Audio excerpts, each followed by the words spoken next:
सुधी श्रोताओं, संप्रति हम ऋग्वेद के प्रथम मंडल के 36वें सूक्त के 18वें मंत्र की व्याख्या में प्रवेश करने जा रहे हैं।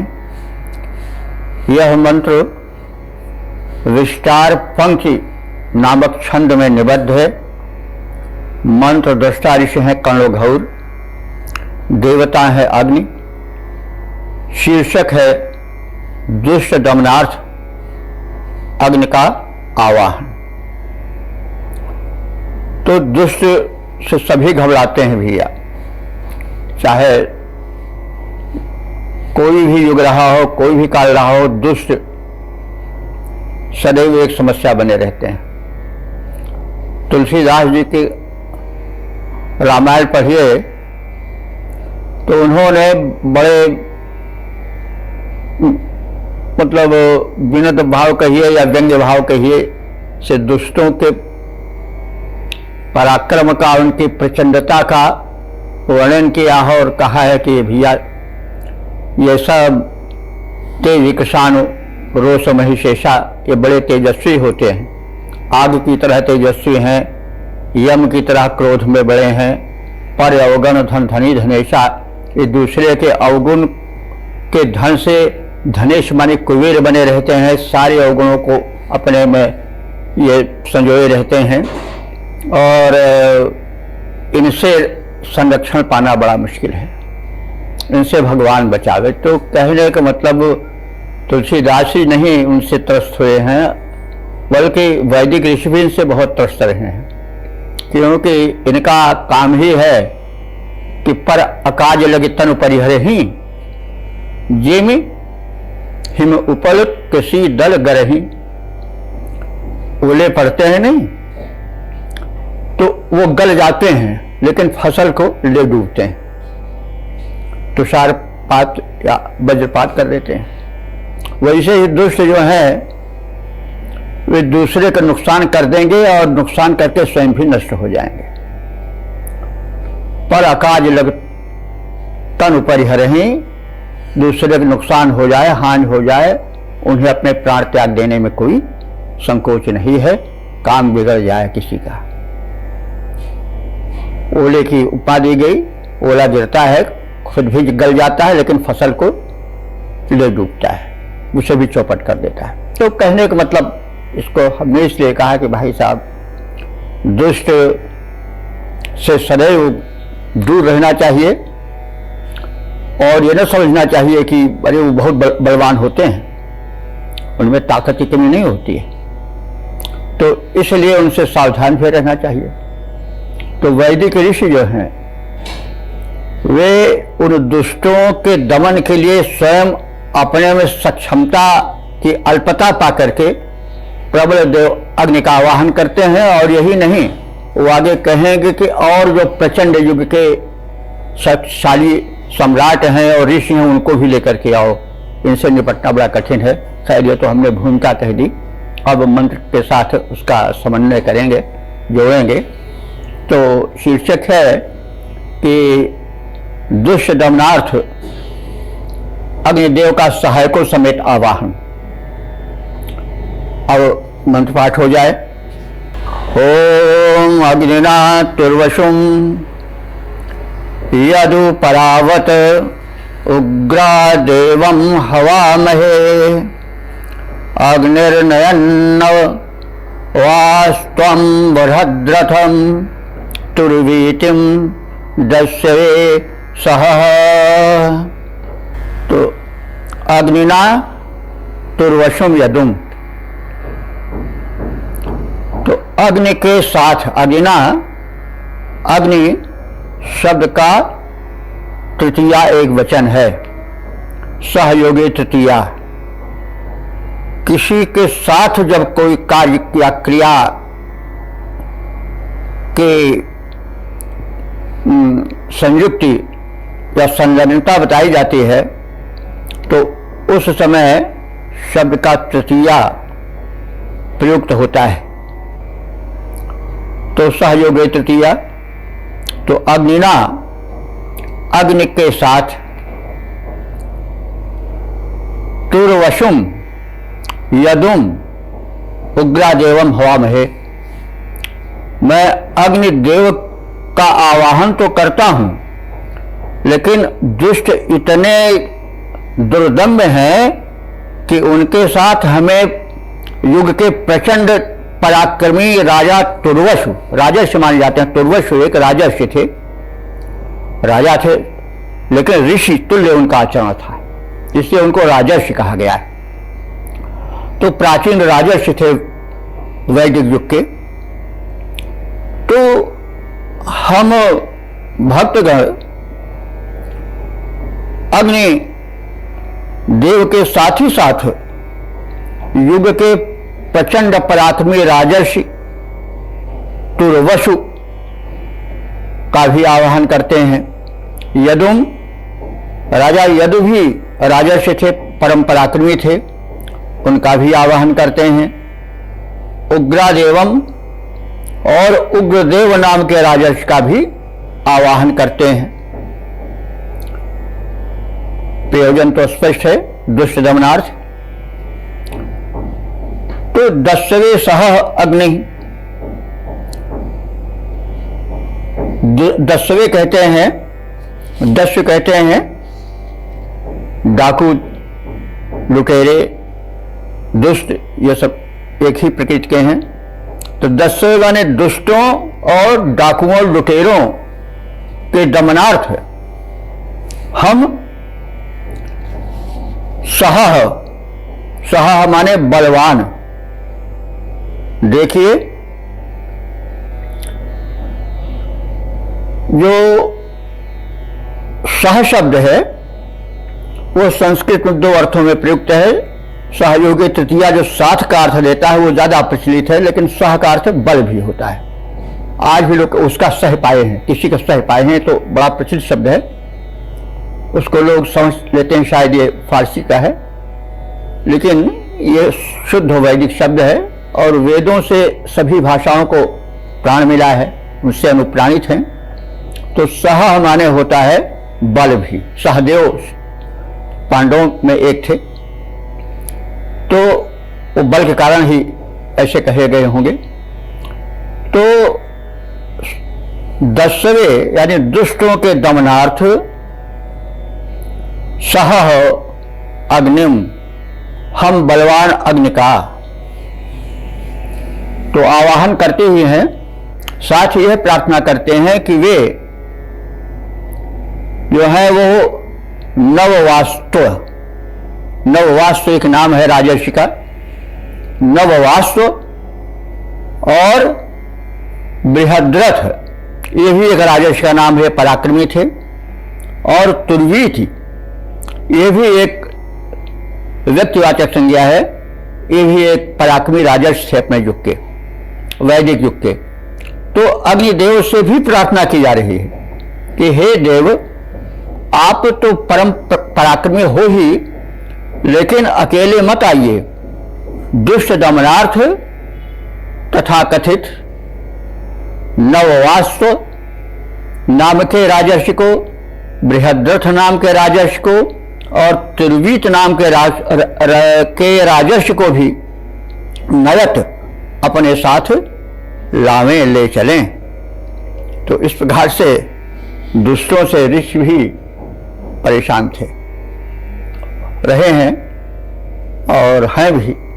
तो इसलिए दुष्टों से सावधान रहना चाहिए और उनसे बहुत समझ बूझ के निपटना चाहिए।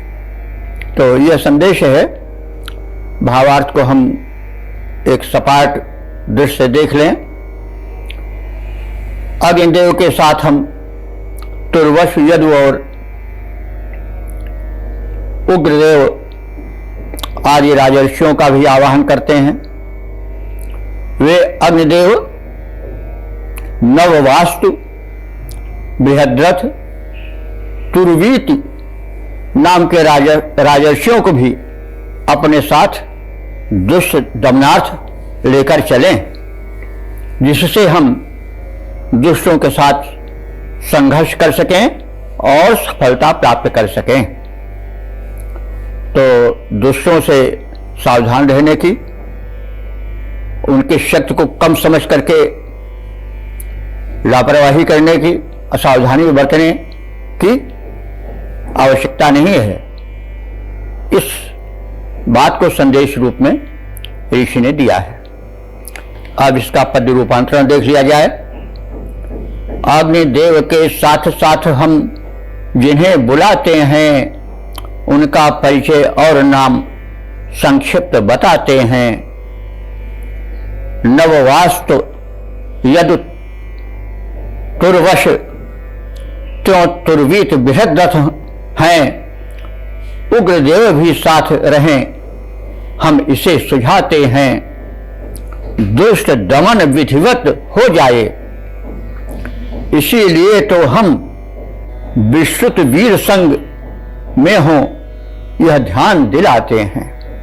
तो दुष्ट दमन विधिवत हो जाए, इसीलिए तो हम विश्रुत वीर संग में हों, विश्रुत वीर संग में हों यह ध्यान दिलाते हैं। अग्निदेव के साथ साथ हम जिन्हें बुलाते हैं उनका परिचय और नाम संक्षिप्त बताते हैं। ओम हरि ओम। वेद प्रेमियों, सुधी श्रोताओं, संप्रति हम ऋग्वेद के प्रथम मंडल के 36वें सूक्त के 19वें मंत्र की व्याख्या में प्रवेश करने जा रहे हैं। यह मंत्र समासतो बृहति नाम के छंद में निबद्ध है। मंत्र दृष्टा ऋषि हैं कर्णोघौर, देवता है अग्नि और शीर्षक है जनहितकारी शाश्वत पूज्य अग्नि। तो अब मंत्र पाठ हो जाए। नित्वामग्ने मनुर्दधे ज्योतिर्जनाय शश्वते। ओम नित्वामग्ने मनुर्दधे ज्योतिर्जनाय शश्वते। दीदेथ कर्णऋत जात उक्षितो यम नमस्यन्ति कृष्टयः। अब अन्वय परक शब्दार्थ जाने। अग्नि, हे अग्निदेव। अग्नि का अर्थ है कि जो सर्वप्रथम सृष्टि में पूज्य बना हो और जो ऊर्ध्वगामी हो। अग्नि की लपटें ऊर्ध्वगामी होती हैं, उत्कर्ष प्रदायिका होती हैं और प्रेरिका होती हैं। तो हे अग्निदेव, यम कृष्टयः नमस्यन्ति।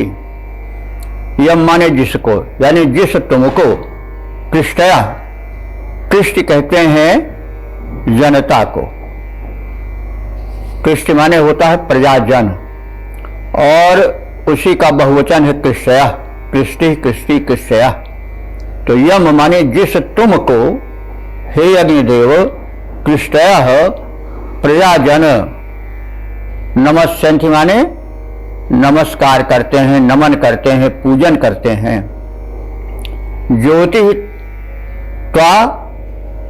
ज्योति त्वाम शाश्वते मनु विदधे। तो ज्योति माने ज्योति स्वरूप, विशेषण है।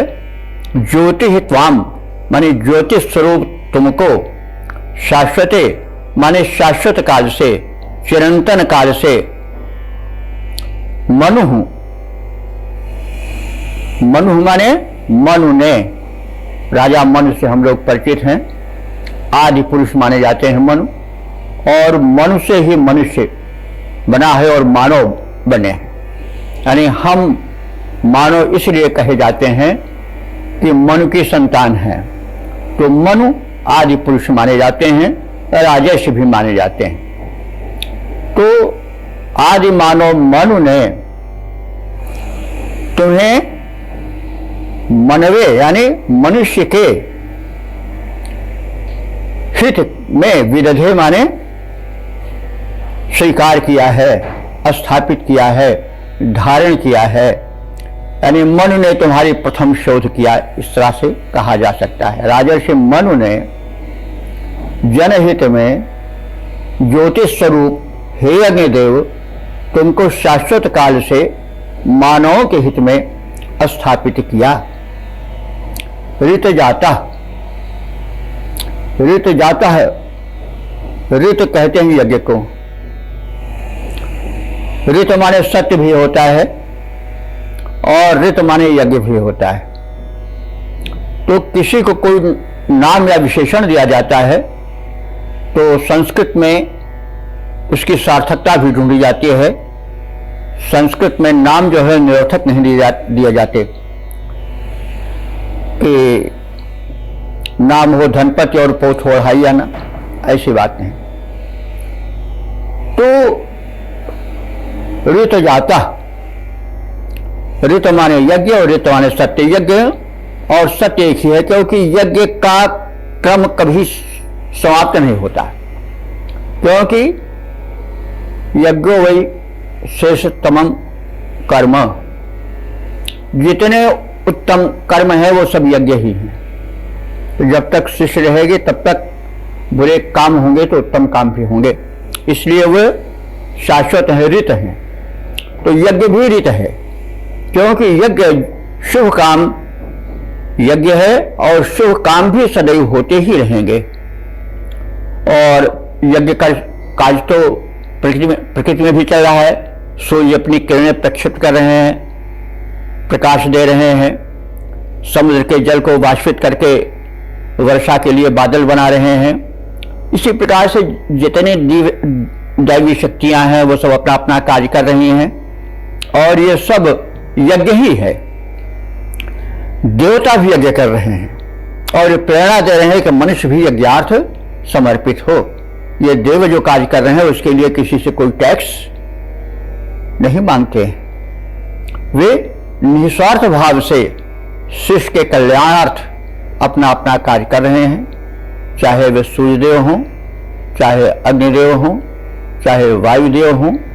जितने देव हैं वो सब निस्वार्थ भाव से यज्ञीय भावना से कार्य कर रहे हैं। देव कभी स्वार्थी नहीं है। जो शब्द कहा गया है वो किसी दूसरे प्रसंग में भ्रमवश कहा जा सकता है। तो जो दिव्य शक्तियां हैं वे सदैव यज्ञ कर रही हैं। तो ऋत के संदर्भ में हमने यह सब बात कही। तो ऋत माने शाश्वत सत्य भी होता है और ऋत माने यज्ञ भी होता है। यज्ञ ऋत इसलिए है कि यज्ञ क्रिया कभी न रुकी है न रुकेगी। तो ऋत जाता, तो हे यज्ञदेव, तुम यज्ञ में प्रकट होते हो। अग्नि जो है ऊर्जा स्वरूप ही है।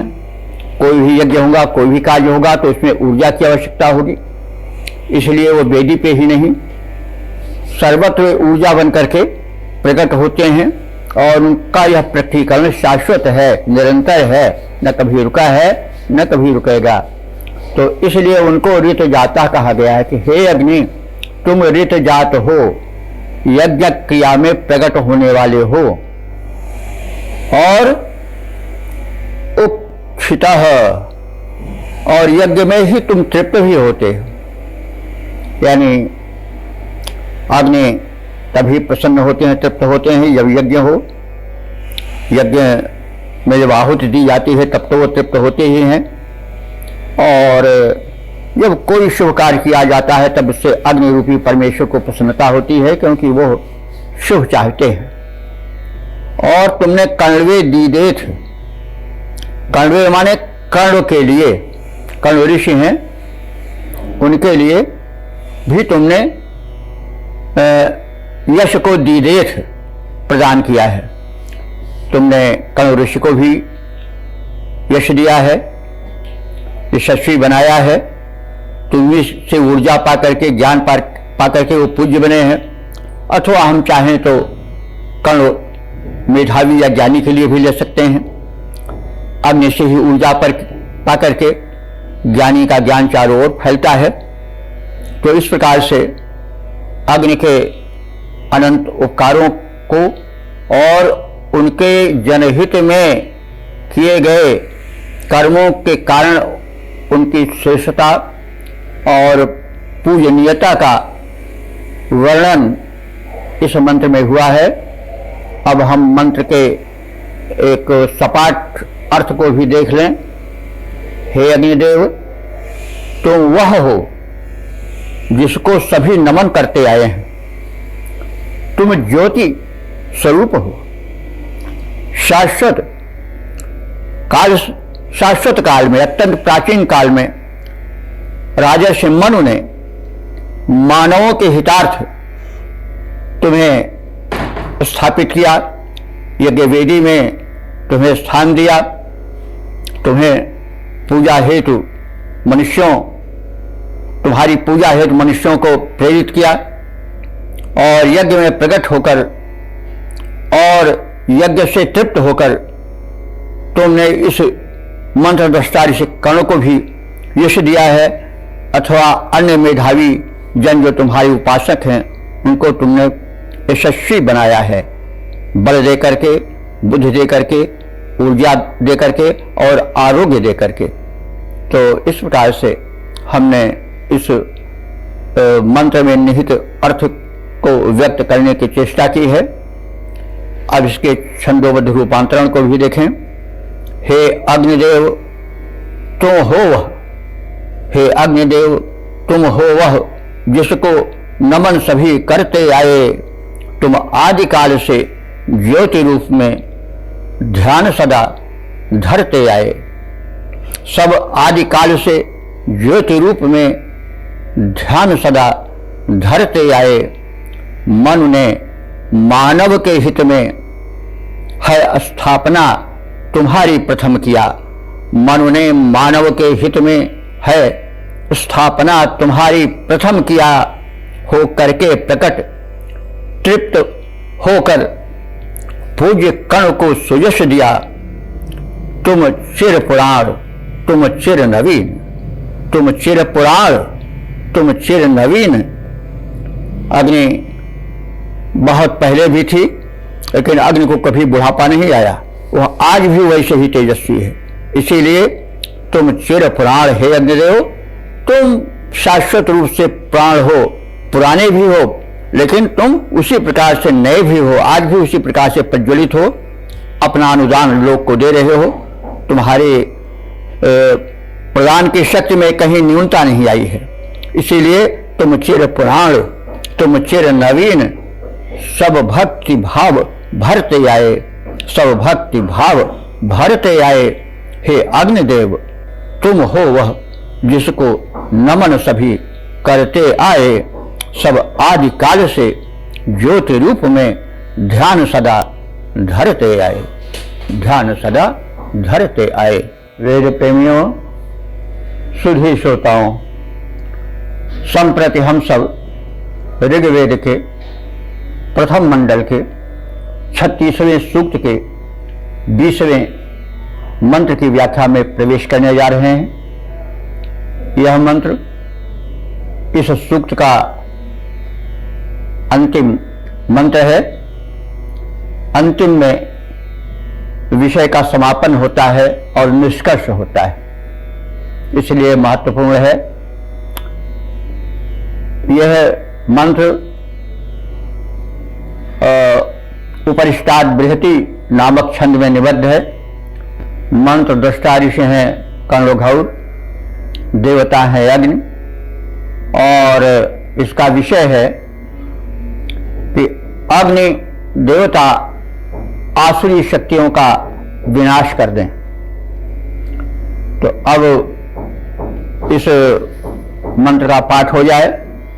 ओम त्वयिषासो अग्नेरमवन्तो अर्चयो भीमासो न प्रतीतये रक्षस्विनः सदमिद्यातु मावतो विश्वं समत्रिनन्दः। ओम त्वयिषासो अग्नेरमवन्तो अर्चयो भीमासो न प्रतीतये रक्षस्विनः सदमिद्यातु मावतो विश्वं समत्रिनन्दः। अब अन्वय परक शब्दार्थ जाने।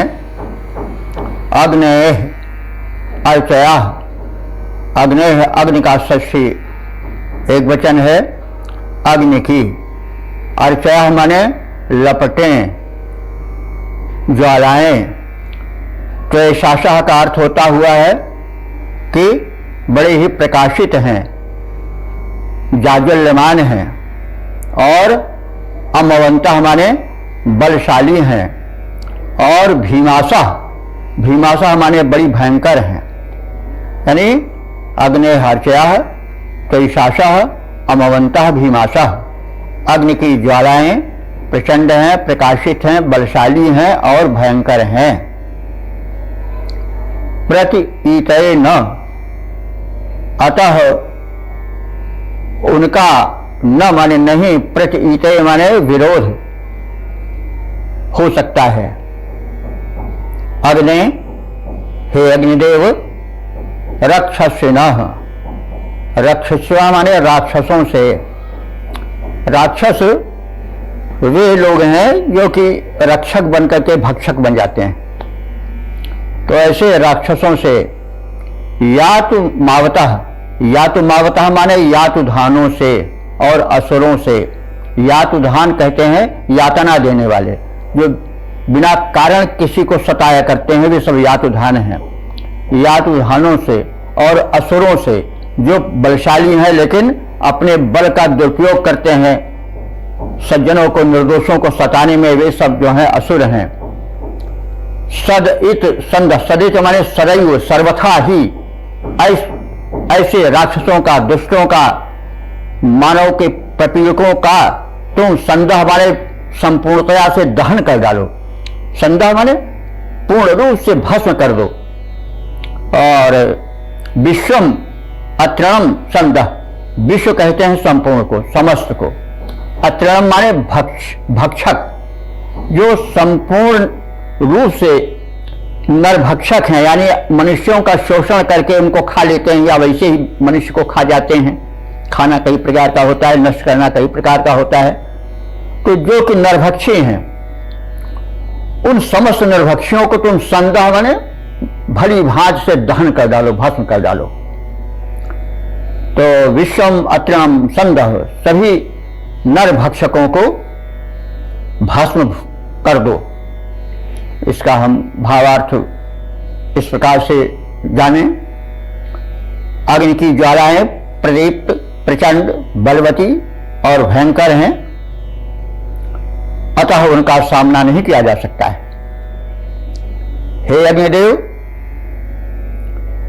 तुम उन समस्त राक्षसों को, आतताइयों को, परपीड़कों को, यातना प्रदान करने वाले दुष्टों को पूर्ण रूप से जला दो।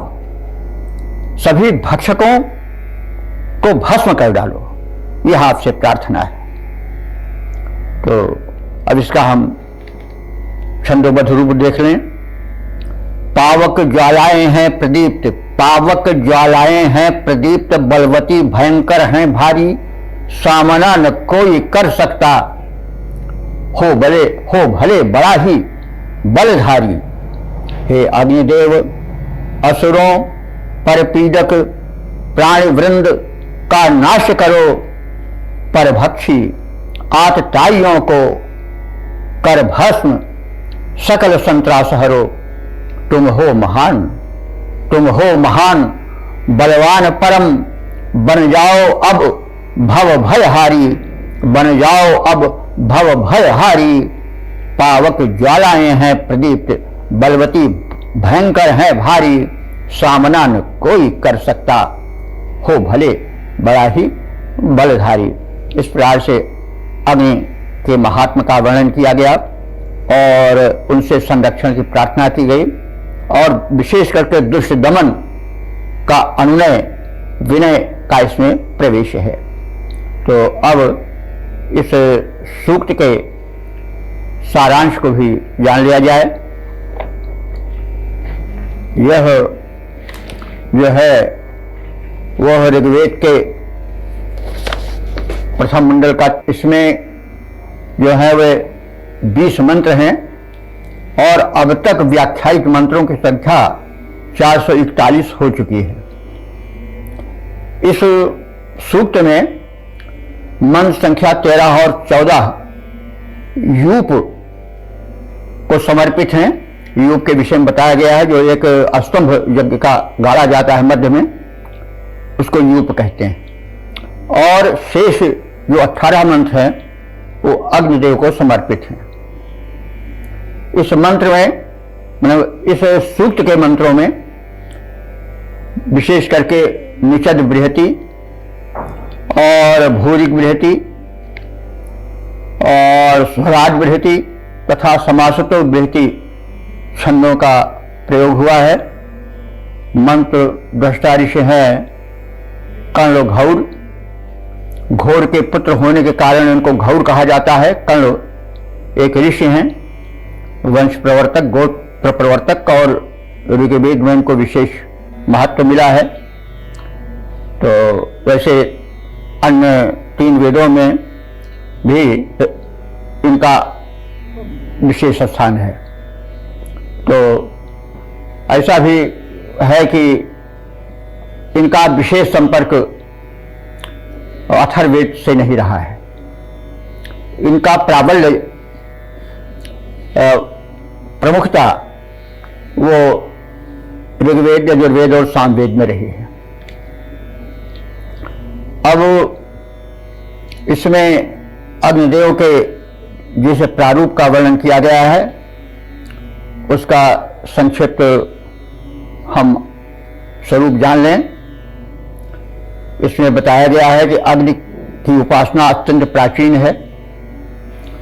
सबसे प्रथम जो उपास्य रूप में दैवी शक्ति देखी गई वह अग्नि देखी गई, और अग्नि सुख समृद्धि का मूल है, अग्नि ऊर्जा का मूल है, अग्नि समृद्धि का मूल है, अग्नि विकास का मूल है, अग्नि प्रकाश का मूल है। और यह दुष्ट शक्तियों को दमन करती चलती है, शमन करती चलती है। अग्नि में दाहक शक्ति है, विनाशक शक्ति भी है। तो उस हर वस्तु की 2 शक्तियां होती हैं, एक रचनात्मक होती है और एक संहारात्मक होती है। तो ऋषि ने रचनात्मक शक्ति का प्रयोग सज्जनों के लिए करने की प्रार्थना अग्निदेव से की है, और उसकी संहारक शक्ति है उसका प्रयोग दुष्टों पर, मानवता के द्रोहियों पर, नर भक्षकों पर, जन प्रपीड़कों पर प्रार्थित किया है कि वे अग्निदेव इन दुष्टों, वात्ताइयों, यातुधानों, राक्षसों, असुरों का विनाश कर डालें। उनकी जो यह प्रचंड शक्ति है वह संहार शक्ति दुष्टों के संहार में लगे, और जो उनकी रचनात्मक शक्ति है वो मानवता के विकास में लगे, सज्जनों के विकास में लगे। यह निष्कर्ष इस सूक्त का माना जा सकता है।